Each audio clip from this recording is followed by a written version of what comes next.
I opened the front door of my apartment to find Ivy standing there with her arms crossed. Her normally brilliant green eyes were cool with anger.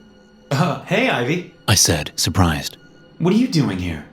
I liked Ivy, quite a lot actually, but we hadn't been dating for that long. It was a bit weird for her to just show up at my apartment without so much as a text. What's your problem? She asked. Where do I start? I said, chuckling. Too loyal, way too willing to please. My sense of humor is too good. Take your pick. Her expression didn't change. So much for relieving the tension with humor. But, for the life of me, I couldn't think of anything I'd done that would piss her off like this. She glared at me for a moment before making some kind of decision. This is over, she said. If I see you again, I'll be forced to go to the police. She turned to leave. Wait, what? The police? What the hell are you talking about, Ivy? I thought we had something good going here. So did I, she said without turning around. I moved after her, down the hallway in my apartment building. Wait, Ivy! I don't even know what you're talking about. What did I do? She stopped and glared over her shoulder. You're a good liar, she said. It's a bad trait to have. And then she was gone, taking the stairs down from the 3rd floor instead of waiting for the elevator. I watched her go, dumbfounded. I stood there in the hallway for several minutes, thinking about what I could have possibly done to deserve this. I couldn't think of one single lie I'd told her. Shaking my head, I went back to my apartment to find my roommate, Clint, still on the couch. The movie we'd been watching was paused. What was that about? Clint asked, popping a grape into his mouth from the bowl on the coffee table. I wish I knew, I said. That was the girl I've been seeing, the one I told you about. Apparently I did something to piss her off. Clint's eyebrows went up. Like what? That's the thing, I don't know. She even mentioned contacting the police. She crazy?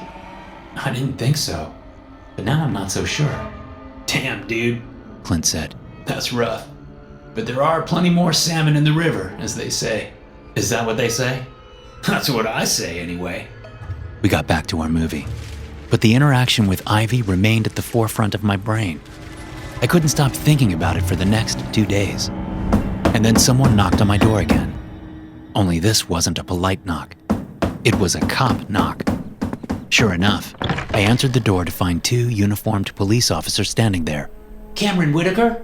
The one on the left, a woman, said. Yeah, that's me. The guy on the right handed me an envelope.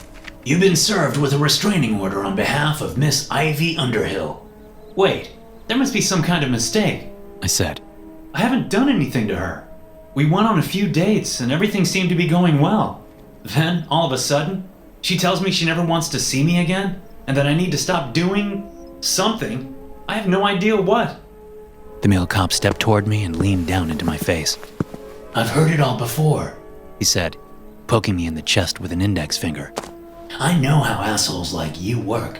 The way I hear it, she has threatening messages from you to go along with the pictures of you following her around. So if I hear you so much as look at that woman again, I will make your life a living hell. Do you understand me? I laughed nervously and stepped away from the cop. This is ridiculous, I said. This is crazy. You can appeal the order if you want, the woman cop said. I suggest you get a lawyer if you plan to appeal. They turned and left. I shut the door and sat heavily on the couch, mouth hanging open. This is insane, I said to myself. Insane. Why is she doing this to me? Pulling out my phone, I navigated to the message thread between Ivy and me. There was nothing there that could possibly be construed as threatening, not even close. I set the phone down and then read the restraining order. I was to stay no less than 200 yards away from her at all times, and to sever contact with her. This included social media, snail mail, and any other forms of communication. The sun went down outside, and still, I remained on the couch. By the time Clint got home from work, I'd made a decision. I knew Ivy wasn't crazy. In fact, she was one of the coolest and most down-to-earth people I'd ever met. So this wasn't her way of messing with me. Even if it was, she had no reason to. So there had to be another explanation. She felt threatened. And if she wasn't being threatened by me, then someone else was doing it. And I was determined to figure out who and why. But to do it, I had to risk getting arrested for stalking. Because I was going to have to follow Ivy around. I was going to have to stalk her to see if someone else was stalking her. I had never stalked anyone before. So as I sat in my car in a strip mall parking lot across the street from Ivy's office building, I wasn't sure what to look for. I'd called in sick to work and got here early so I could watch her show up. And just before 8 a.m., I recognized her car in the road as it approached the building. She parked, got out, and glanced around. I slumped down in my seat as she looked my way. Apparently satisfied, she walked into the building. I looked around for several minutes to see if I could spot anyone suspicious. There was nothing. I mean, there were plenty of people around, but none that I noted as suspicious. After a while, I decided to leave and come back around lunchtime. Maybe Ivy would leave for lunch, and I could see about a stalker again. So that's what I did. This time, I parked in a different spot and watched as she came out and got into her car with a female coworker. They left, and I followed at a safe distance. But I lost them when a light turned red and I was forced to stop. No luck again. I left and came back again, this time arriving a little while before quitting time. And that was when I saw the guy come walking around the corner. At first, I didn't pay him much mind. I was just glancing around, looking for anything out of the ordinary. And when my eyes landed on him, I thought briefly that he looked like me. I kept looking around for a moment before the realization hit me like a bucket of cold water to the face. That guy looks like me, I thought, watching him again. He really looks like me. He stopped at the intersection and waited for the light to change so he could cross. And although I could only see his face from the side, I was surprised at the resemblance. But it wasn't only his face or his haircut, which was identical to mine, but it was also his clothes.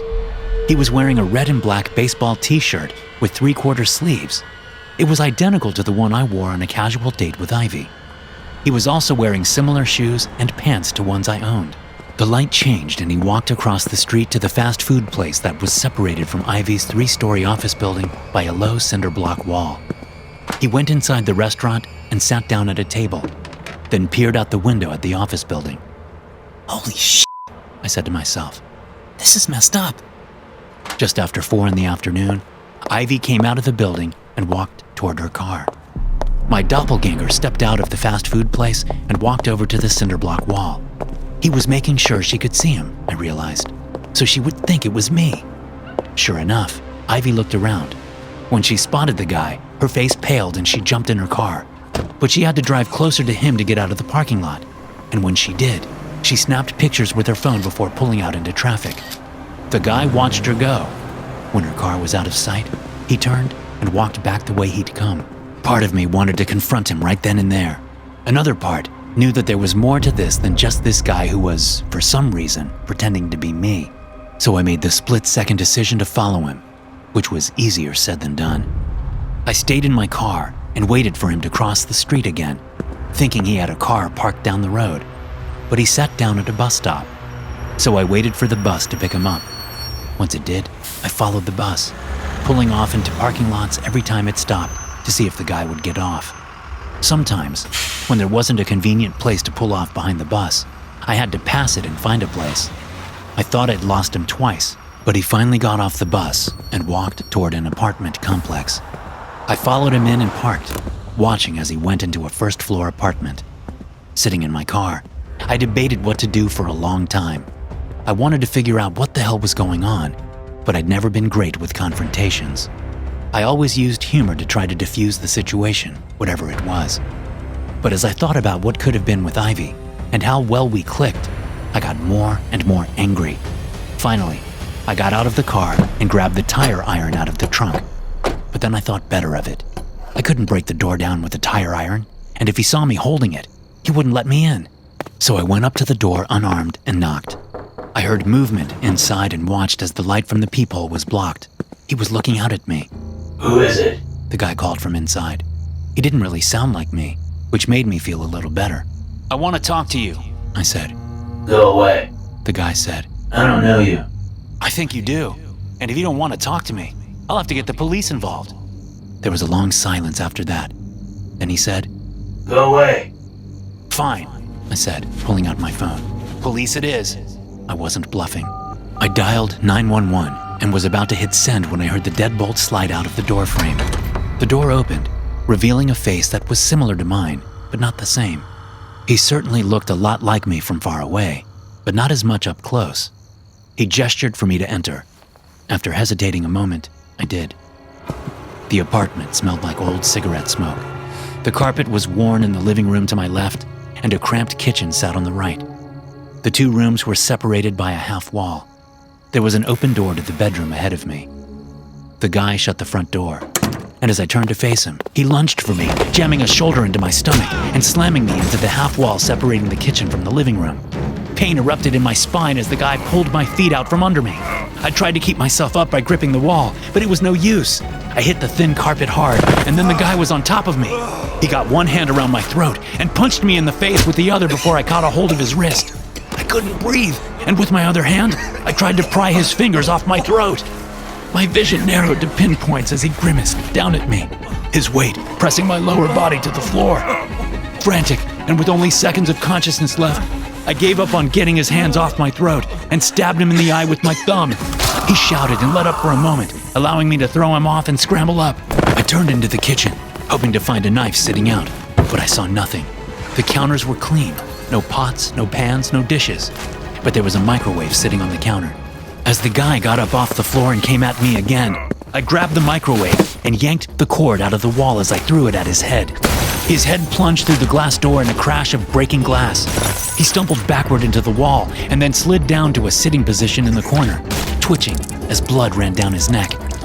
I stood there, looking down at him and breathing hard for what seemed like a long time. Somewhere in that time, he stopped twitching. A knock came at the front door, startling me. I moved to the door and looked out the peephole. I immediately recognized the guy from somewhere, but I couldn't place where, not until he talked. Hey, James, let me in, man. I just saw a text between Ivy and her mom. They're going to arrest that asshole Cameron. It worked, man.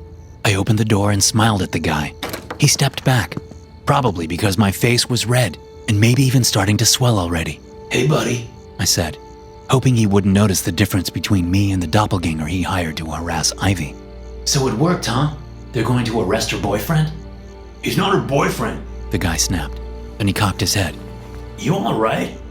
I'm fine, I said, stepping aside. Why don't you come in and we'll discuss this? The guy, whom I recognized as Ivy's ex-boyfriend from the pictures I'd seen on her social media, stepped inside. I shut the door just before he got far enough into the apartment to see the man with his new microwave head. When he spun around, eyes wide, I punched him in the face as hard as I could. He fell to the floor, still conscious but dazed. I pulled my phone out and started recording. You're going to tell me everything, I said. Right now. And he did. His name was Lance, and he explained how he used a dark web stalking site, giving them pictures of me so the site runners could hire a stalker that looked like me. Then they got to work, making it seem like I was the crazy stalker. All this started because, after their breakup, Lance had used a different dark website to hack into Ivy's phone and computer. After our second date, she messaged a friend about how much she liked me, and her ex just couldn't handle it. If he couldn't have her, no one could. Once I got his confession recorded, I went to the police, who told Ivy the situation.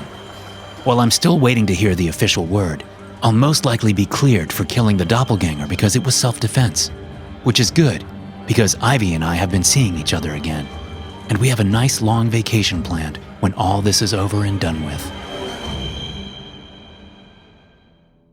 Thanks for watching. Be sure to subscribe and smash that like button to get notified every time I upload a new video.